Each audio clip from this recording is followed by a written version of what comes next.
내 앞으로 계산하라. 아멘. 오늘 본문은 빌레몬서입니다. 빌레몬서. 빌레몬서는 사도 바울이 쓴 편지예요. 빌레몬이 무슨 뜻일까요? 빌레몬. 빌레몬이 무슨 뜻일까요? 사람 이름입니다. 사람 이름. 빌레몬이라는 사람한테 쓴 편지가 빌레몬서겠죠. 그러면 빌레몬이 누구였을까? 이걸 알아야 되잖아요. 빌레몬. 빌레몬은 골로새라는 지역이 있습니다. 골로새서 들어보셨죠? 그 골로새라는 지역에 있는 교회의 지도자였어요. 그 교회의 지도자, 어떻게 보면 목회자라고 할 수 있겠죠. 오늘날로 말하면. 그 빌레몬에게 사도 바울이 개인적으로 써서 보낸 편지였습니다.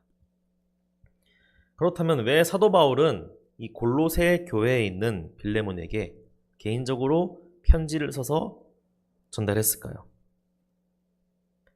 빌레몬서는 한 장으로 되어 있거든요. 이 짧은 편지를 따로 골로새서 말고 빌레몬서를 따로 써서 보냈습니다. 이 한 장의 짧은 편지에는 한 가지의 목적이 있었어요. 바로 오네시모라는 사람에 대한 것인데 오늘 그 내용을 한번 알아보려고 합니다. 여러분들 혹시 보셨을지 모르겠지만 밀양이라는 영화가 있어요. 여기서 주인공이 이 시내라는 한 여성입니다. 아들과 함께 남편을 잃고 아들과 함께 이 밀양이라는 장소로 이사를 왔어요. 어떤 마을로. 자세한 배경은 생략하겠습니다. 시내는 이 새롭게 정착할 이 밀양이라는 곳에서 그 주민들의 텃세가 너무 심하다. 그리고 잘 어울리지 못할 것 같아서 마치 자기가 재산이 많고 엄청 부자인 것처럼 떠벌리고 다닙니다. 인정받기 위해서겠죠. 그런데 그것이 오히려 화가 되어서 그 돈이 많은 줄 알고 있던 어떤 한 사람에게 아들이 유괴를 당해요. 시내는 이 유괴범과 이렇게 협상을 하다가 결국에는 내가 사실 진짜 돈이 많은 게 아니라 이 마을과 좀 잘 어울리기 위해서 좀 허세를 부린 것이다. 실제로는 네가 요구한 그 돈이 없다. 라고 이실직고를 합니다. 하지만 아들은 결국 사망하고 맙니다. 살해돼요. 유괴범은 잡혀서 교도소에 갇히게 됩니다. 시내는 극심한 우울증에 빠지게 됩니다. 그렇게 마치 겉으로는 멀쩡한 척 살지만 속은 썩어가고 있었던 것이죠. 그러다가 교회를 우연히 가게 돼요. 교회를 갔다가 변화하게 됩니다. 열심히 교회를 다니면서 마음의 평화를 얻었다고 막 주변 교인들한테 말을 하고 다녀요. 하지만 속은 완전히 해결되지 않은 상태였어요.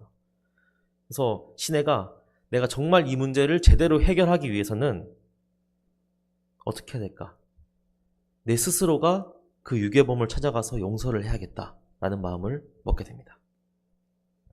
그래서 이런 마음을 가지고 그리고 하나님의 그 용서에 대한 것을 배웠겠죠, 교회에서. 그걸 가지고 그 교도소로 찾아갑니다.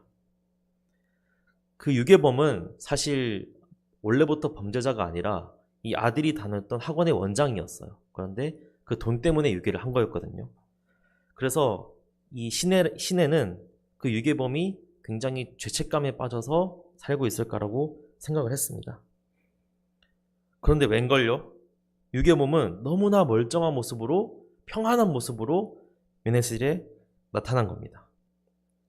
그래서 시내가 하나님의 용서 그리고 자기의 용서에 대한 말을 꺼내기도 전에 오히려 유괴범이 시내를 위로하면서 말합니다. 나는 이미 교도소에서 하나님을 믿고 하나님께 용서를 받아서 마음이 편안하다. 그러니까 너도 하나님을 믿고 평안을 가져라. 이렇게 오히려 유괴범이 말을 하는 거예요. 이 이야기를 들은 시내는 충격을 받습니다. 어떻게 내가 용서하지도 않았는데 하나님이 먼저 저 사람을 용서할 수 있지? 그 충격에 시내는 결국 더욱더 인생이 망가지게 되는 그런 이야기예요. 이 영화에서도 알 수 있다시피 이 용서라는 것이 우리에게 정말 어려운 일입니다. 특별히 나를 정말 힘들게 한 사람, 절대 용서하고 싶지 않은 사람이 있을 수가 있어요. 화해하고 싶지 않은 사람이 있을 수가 있습니다. 근데 그 사람에게 먼저 다가가서 내가 용서한다, 화해하자 하는 것이 정말 어렵다는 거죠. 오늘 본문에도 그런 상황이 등장하는 겁니다. 아까도 말씀드렸다시피 오늘 읽은 이 빌레몬서는 누구에 관한 편지라고 그랬죠? 오네시모라는 사람에 대한 이야기예요. 이 오네시모는 또 누구냐? 이 빌레몬의 종이었습니다. 종. 근데 이 빌레몬의 재산을 훔쳐서 달아난 종이었어요. 오네시모가. 당시 로마법에 의하면 주인에게서 도망친 종은 사형에 처해질 수도 있는 아주 강한 법이 있었습니다. 그 당시에 노예제도가 있었던 거죠. 근데 어떤 이유에서인지 오네시모는 빌레몬의 재산을 훔쳐서 로마까지 도망가게 됩니다. 그 로마에서 누굴 만났냐? 바로 사도 바울을 만나게 된 거예요. 바울을 만나서 예수님을 알게 됐어요. 회심을 하게 됩니다. 그리고 이 바울의 정말 충성된 종이 돼요. 바울의 신복이 된 거죠. 그래서 바울의 입장에서는 이 오네시모가 지금 바울이 어떤 상황이냐 하면 갇혀있는 상황이거든요. 집에. 왜냐하면 예수님을 전했다가 잡혀서 집안에 가택연금이 돼 있는 상태죠. 그러니까 이 자기를 위해서 목숨까지 바쳐줄 수 있는 충실한 이 오네시모가 너무 자기 사역에 필요했던 거예요. 그래서 바울의 입장에서는 이 오네시모가 자기 옆에 남아서 계속 같이 사역을 도와주길 바랐습니다. 하지만 오네시모는 현재 법상 빌레몬의 종이었고 따라서 빌레몬의 소유였던 거예요. 그래서 돌려보내는 게 당연했습니다. 오네시모가 이 회심을 했고 예수님 믿었고 정말 열심히 사역을 도와줬다고 해서 빌레몬에게 야, 이 종, 너 종 정말 내가 회심시켰다. 내가 잘 쓸게 하고 마음대로 데리고 올 수가 없었던 거예요. 그래서 아쉬웠지만 이 오네시모를 빌레몬에게 돌려보내기로 합니다. 근데 오네시모가 아까 왜 로마로 왔었다고 했죠? 빌레몬의 재산을 훔쳐서 도망갔다 그랬죠. 그리고 로마법에 따르면 이 오네시모가 돌아가게 되면 사형을 당할 수도 있는 그런 잘못을 저질렀던 상황이었어요. 그래서 이 바울이 오네시모를 빌레몬에게 보낼 때 그냥 보내지 않고 이 빌레몬서를 써서 같이 들려서 보낸 겁니다. 그럼 빌레몬서의 내용은 간단하겠죠. 오네시모를 너그럽게 용서하고 받아달라. 그리고 그 용서에 대한 근거는 바로 같은 하나님의 형제라고 오늘 이 빌레몬서에서 말하고 있습니다. 물론 그때 당시에는 노예제도가 있었어요. 오네시모는 종이고 빌레몬은 주인이었습니다. 출신도 달랐을 거고 사회적인 지위도 물론 달랐겠죠. 빌레몬은 예수님을 믿는 사람이었고 오네시모는 바울을 만나기 전까지는 예수님을 믿지 않는 사람이었어요. 하지만 과거가 어땠든 상관없이 이제 예수님을 믿고 하나님의 자녀가 된 이상 오네시모는 빌레몬과 같은 하나님의 자녀가 된 것이고 따라서 한 형제가 되었다는 것을 바울이 강조하고 있습니다. 그래서 바울은 이 편지에서 단순히 오네시모를 용서해달라는 것에서 끝나는 것이 아니라 종으로 대하지 말고 사랑받는 형제로서 오네시모를 대해달라고 간곡히 부탁하고 있어요. 그냥 글로써 보면 모르겠지만 이건 정말 엄청난 부탁입니다. 종이잖아요, 종. 종인데 마치 형제처럼 대해달라는 것. 얼마나 대단한 부탁인가요? 이것은 우리가 하나님 안에서 신분을 떠나서 출신을 떠나서 그리고 높고 낮음과 나이가 많고 적음 부유하고 가난한 것을 떠나서 모두가 한 형제라는 것을 알려주는 것입니다. 갈라디아서 3장 28절을 보면 이렇게 말하고 있습니다. 너희는 유대인이나 헬라인이나 종이나 자유인이나 남자나 여자나 다 그리스도 예수 안에서 하나이니라 라고 말을 하고 있어요. 당시에 노예제도가 있었던 시대상을 생각해 본다면, 그리고 여자가 남자에 비해서 정말 멸시받는 그 시대상을 본다면 이 말씀은 정말 엄청난 말씀이라는 것을 알 수 있어요. 우리 모두가 과거에는 각자 다른 모습으로 살았겠죠. 심지어 바울도 예전에는 예수님을 핍박하고 예수 믿는 사람들을 핍박하는 삶을 살지 않았습니까? 빌레몬도 예수님 믿기 전에는 어떤 삶을 살았는지 모르는 거죠. 근데 과거는 중요하지 않다는 거예요. 하나님 안에서 회심하고 하나님의 자녀가 된 이상 이제는 한 형제가 되었다는 것을 뜻하는 겁니다.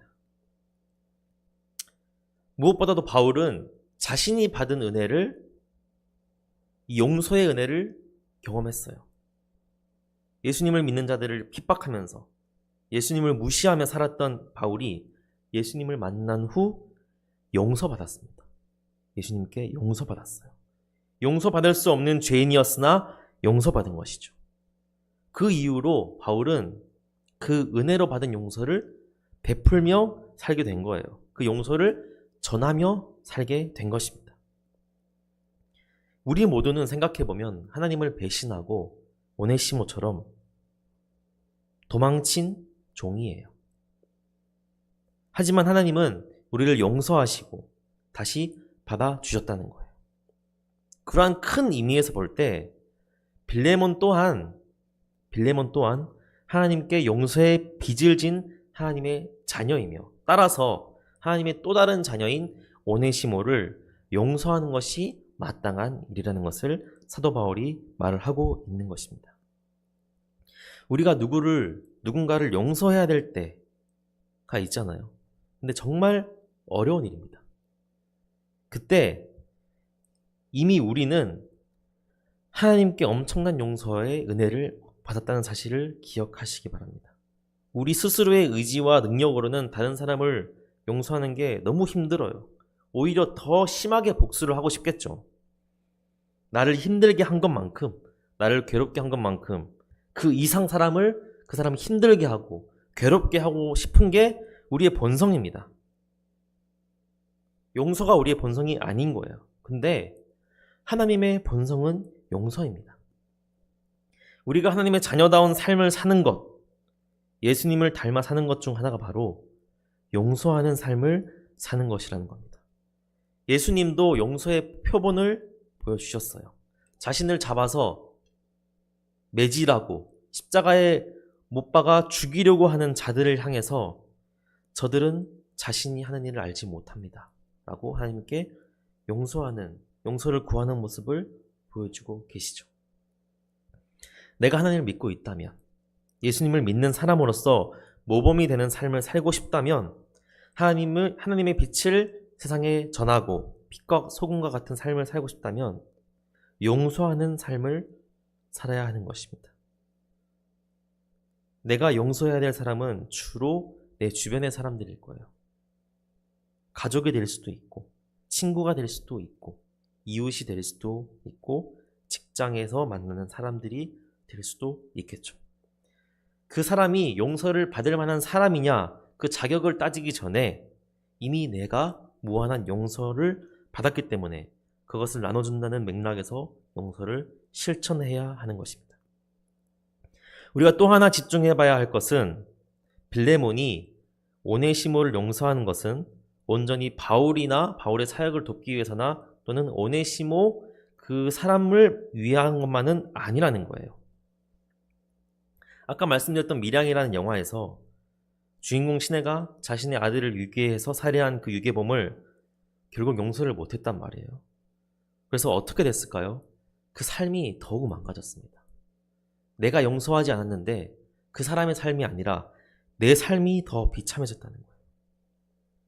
물론 용서하지 못했다고 탓할 수는 없죠. 그 유괴범이 용서받을 만한 사람이라고 말하는 것도 아닙니다. 하지만 내가 용서하지 않으면 그거에 대한 괴로움과 비참함은 오롯이 내가 짊어지고 가게 된다는 거예요. 그렇다면 반대로 말하면 뭡니까?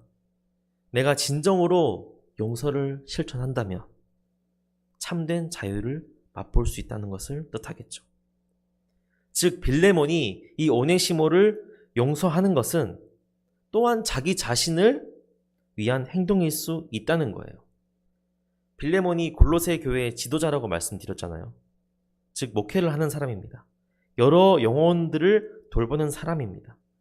그러한 빌레몬이 자신에게 악을 저지르고 잘못은 저지른 오네시모를 용서하게 된다면 진정한 하나님의 마음을 이해하고 그 하나님의 마음으로 목회를 할 수 있게 되는 거예요.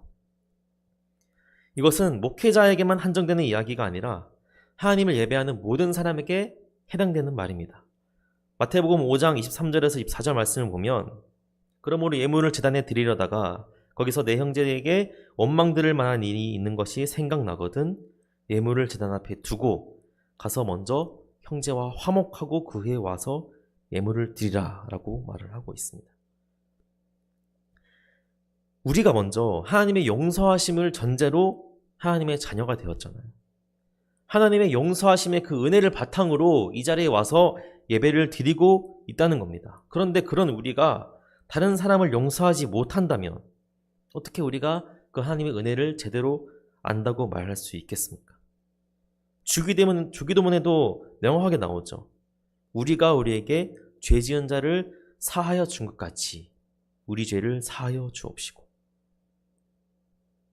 우리가 만약 하나님의 용서가 필요하다면 그 용서의 은혜를 통해서 우리가 구원받는다는 것을 믿는다면 우리에게 잘못한 사람을 용서해 주는 것이 당연한 절차라는 것입니다. 또 하나 우리가 이 이야기에서 주목해 봐야 할 것은 바울이 빌레몬에게 강압적으로 명령한 것이 아니라는 거예요. 빌레몬서 1장 14절을 보면 다만 너의 승낙 없이는 내가 아무것도 하기를 원하지 아니하노니 이는 너의 선한 일이 억지같이 되지 아니하고 자의로 되게 하려 함이라. 오네시모가 분명히 회심을 했어요. 그리고 지금 바울의 사역에 정말 큰 힘이 되고 있습니다. 하지만 지금 법적으로 오네시모는 이 빌레몬의 소유라는 거예요. 또한 바울이 용서하라고 권면했지만 그 용서하는 것이 억지로 하라고 한다고 되는 것이 아니라 스스로 우러나온 마음에서 자발적으로 해야 된다는 것을 강조하고 있는 거예요. 바울은 빌레몬의 멘토였겠죠. 빌레몬은 바울의 제자였겠죠. 하지만 바울은 강요하지 않고 빌레몬이 스스로 그 하나님의 마음으로 오네시모를 용서하기를 원했습니다. 이것은 사람의 힘으로는 안 된다는 것을 뜻해요. 하나님의 용서를 경험한 그리스도인만이 성령의 도우심으로 다른 사람 또한 용서할 수 있다는 겁니다. 우리가 누군가를 용서하려고 할 때 용서하자, 내가 널 용서한다 계속 말한다고 해서 실제로 내 마음이 용서가 됩니까? 안 되거든요. 하나님의 은혜를 경험한 그리스도인만이 실제로 내 마음 속에서부터 그 사람을 용서하는 그 은혜를 베풀 수 있다는 것을 우리가 알 수 있는 것입니다. 마지막으로 바울은 오늘 본문에서 뭐라고 말하고 있냐? 18절에 보면 그가 만일 내게 불의를 하였거나 내게 빚진 것이 있으면 그것을 내 앞으로 계산하라 라고 하고 있어요. 이 본문을 보면서 무엇이 떠오르십니까? 바로 우리의 죄를 대신하여 짊어지고 돌아가신 예수님의 모습이 떠오릅니다. 우리는 오네시모보다 더 악하게 하나님을 배신한 종이었어요. 그런데 하나님은 그런 우리를 용서하셨습니다. 예수님이 우리 대신 우리의 죄를 짊어지시고 십자가에 못 박혀 돌아가신 거예요. 예수님께서 중재자가 되신 것입니다. 따라서 그러한 은혜를 받은 우리들은 용서를 베풀며 용서를 하며 사는 것이 그 하나님의 은혜에 대한 당연한 반응이라는 것입니다. 성도 여러분, 지금 이 시간 스스로 나에게 용서할 사람이 있는지 한번 생각해 보십시오. 당장 내가 물리적으로 어떤 벌을 주는 것이 아니더라도 내 마음속 깊이 미워하는 감정이 있고 속으로 저주하는 그 대상이 있다면 한번 떠올려 보세요. 도저히 용서가 안 되는 사람이 있을 수도 있습니다. 하지만 그들을 용서하지 않는다면 결국 내 영혼만 썩어 들어가는 걸 수도 있어요. 용서하는 것이 우리의 마땅한 행동입니다. 우리에게 자유를 주는 행동입니다. 어렵겠지만 용서했을 때 우리는 자유해지고 하나님의 용서의 은혜를 깨닫게 될 것입니다. 이번 한 주간 용서하며 살아가는 한 주 되시길 간절히 바랍니다. 기도하겠습니다. 하나님 감사합니다. 오늘 빌레몬서를 통하여서 용서에 대해서 우리가 알아보게 되었습니다. 우리의 마음으로는 복수하고 싶고 나에게 악을 가한 사람에게 악으로 갚아주고 싶지만 주님께서는 분명히 우리에게 용서하라고 말씀하셨습니다. 주님, 우리가 용서할 수 있는 마음을 허락하여 주시옵소서. 우리의 힘으로는 용서할 수 없습니다. 오직 하나님의 그 용서, 그걸 받은 우리가 그것을 베풀 수 있는 우리 모두 될 수 있도록 인도하여 주시옵소서. 예수님 이름으로 기도드렸습니다. 아멘. 찬양하겠습니다. 내 갈급함 함께 찬양드리겠습니다.